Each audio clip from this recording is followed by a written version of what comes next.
یه جمله راجع به این گفتگوهای عمان عرض بکنیم. این گفتگوها یکی از، من این نکته رو بخوام بگم، یکی از 10 کار وزارت خارجه است.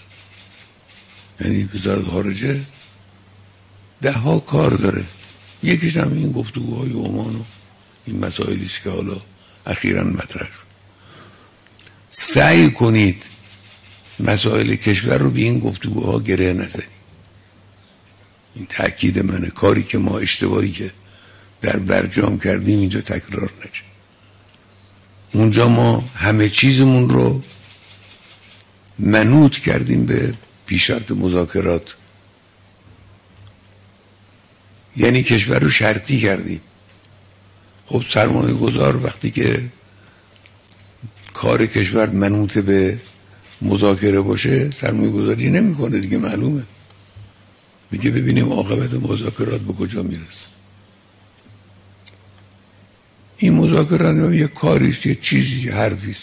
یکی از کارهای چندین گانه وزارت خارجه است که داره انجام میده. کشور هم کار خودش رو باید بکنه در بخش‌های مختلف، بخش صنعت، بخش کشاورزی، بخش‌های گوناگون خدماتی، بخش فرهنگ، بخش‌های سازندگی، موضوعات خاصی که تعریف خاصی براش شده، مثل همین مسائل جنوب شرق کشور.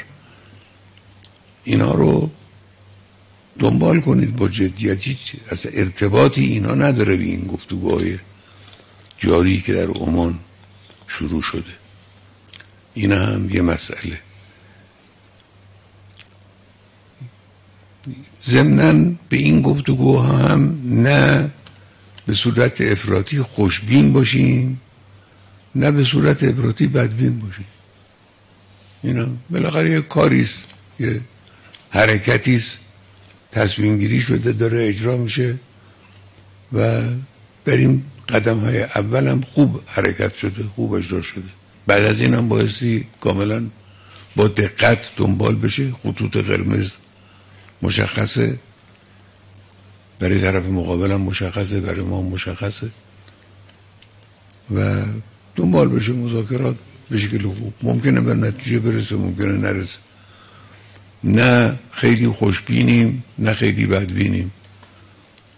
به طرف مقابل البته خیلی بدبینیم، طرف مقابل رو قبول نداریم، میشناسیم طرف مقابل، اما به توانایی خودمون خوشبین هستیم. میدونیم که ما خیلی کارا میتونیم انجام بدیم، شیوه های خوبی بلد هستیم. این هست.